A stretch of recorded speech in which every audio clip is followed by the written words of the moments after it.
It was a huge weekend for the title race. Barcelona heads into the international break just 3 points behind Real Madrid. And now we have a massive advantage. Hansi Flick gets this whole thing called the Johan Cruyff calendar, meaning we play first in the next 4 matches to put the pressure in Real Madrid. Plus, we have the emotional story everybody is talking about, and it's Leo Messi, who made a surprise appearance in the renovated Spotify Camp Nou and left a heartfelt message for the fans. You are watching FC Barcelona Central. I am your host, Orrutio. And please make sure you like this video, subscribe to the channel, and follow all my socials under Orrutio.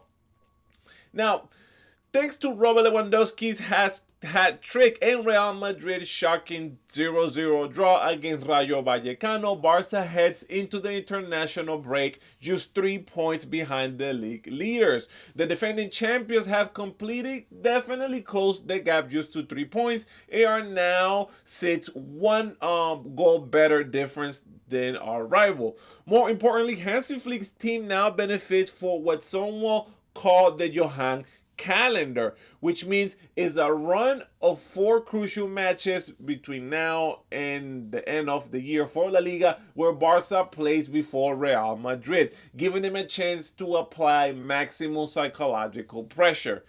In the next few matches is going to be Barcelona versus Athletic Club at home, and then Real Madrid at Elche. We play against Alaves at home, and again Real Madrid has to play Girona away. We play Atletico Madrid at home, really tough game, and Madrid has to play Athletic Club again away, and we play away against Real Betis, and Madrid plays home against Celta de Vigo. If Barca wins all these 4 matches, they put an immense pressure in Real Madrid heading into the new year. This is a timeline every Cruyffista dreams of. Play first, win, and let the rival feel the heat. But in order for that to happen, Barca needs to win every single game. But while Barca is surging, the alarm bells are ringing louder than ever in the Santiago Bernabeu. And it is because the draw against Rayo Vallecano following the poor UEFA Champions League game against Liverpool, there is a lot of criticism against Real Madrid, with some media people in Madrid dropping bombshell critiques. I've heard people saying that this Madrid that we are seeing is not playing how we thought they will play under Xavi Alonso. The team is on the verge. If not, they haven't been there already, but it's definitely slipping out of their hands. The players were one away. The players were going one way and Alonso was going the other. This is very serious and very serious. Some people in Barcelona, in Madrid, are really cautious about this. The issues directly points to the tension between Alonso and Vinicius Jr. It seems like it, but it seems that suggests that this relationship is defining the team entire season.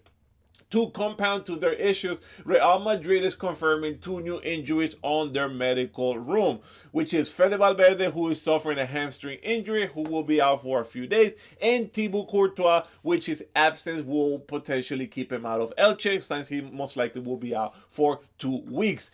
He's not going to go to Belgium, and he's going to stay in Madrid. But again, he's going to miss most likely the next La Liga match. It is a huge problem for them, especially when the teams needs to play good defensively. And they do not have any defensive stability.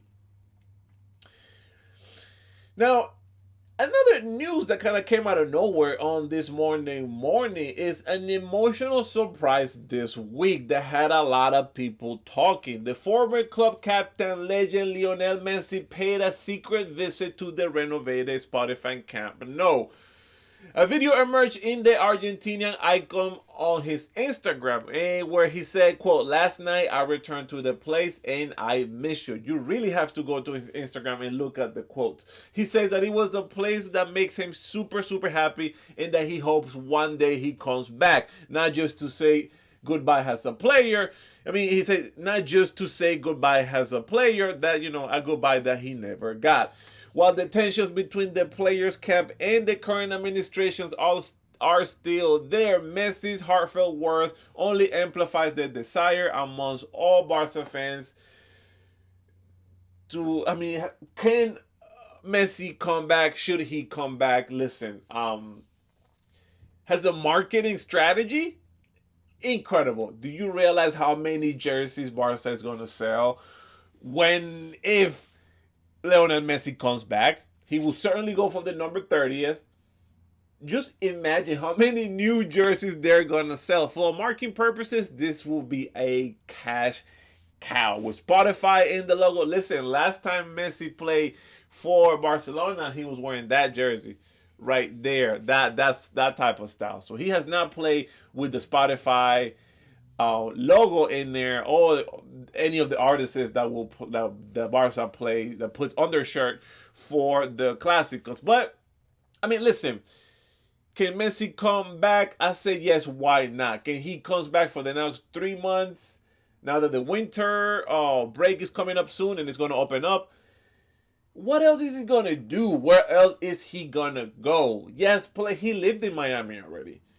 He knows Miami. He might not have won all the trophies that he can with Miami, but who cares? He definitely loves Barcelona. There is a chance, there is an opportunity. And with so many players that get hurt in our offense and some of the midfields, I'm sure it would just be I think it would just be amazing. I think they have to do it. I don't know what the situation is going to be with the current president or the next candidate, but I will think that Messi and everybody around in Barcelona, in the current administration, will put all that aside and put the club first. And I hope they will be smart enough to make that happen so they can continue to make money. But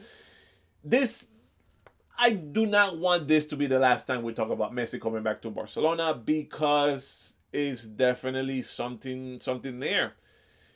It's definitely something there. We'll talk about it more in the future if this materializes somehow. But this was definitely a surprise that caught a lot of people by surprise. It definitely caught me by surprise. Finally, I must mention a bizarre, really bizarre, where did it go? Right here. A really bizarre post-match complaints from the Celta de Vigo coach, Claudio Giraldes. He complained that Barcelona last-minute change to the starting lineups where Marc Casado was pulled out during the warm-up due to a strain, to being replaced by Dani Olmo. He argued that the switch changes things significantly and that this should not have been allowed without counting as a substitution. But frankly here, I mean, this happens when a player feels some type of discomfort when he's warming up, and I think it was the right call to protect Casado and starting Dani Olmo. I mean, it is a strange complaint, but I don't think just by one substitution they would have won the game, let alone tie it. They lost by 2 goals. So I mean, listen, the 3-point gap is already in full effect. The Joan calendar has been set and is going to set the stage for the spectacular return to La Liga later this month. The pressure is now entirely in Real Madrid, and it will stay there. Do you think the current crisis in Madrid is enough for Barcelona to overtake Real Madrid and take the top spot before the end of the year? Please let me know your thoughts in the comments below. You can also tell me if you think Lionel Messi is going to come back to Barcelona, or should he come back. And until next time, and Visca Barça.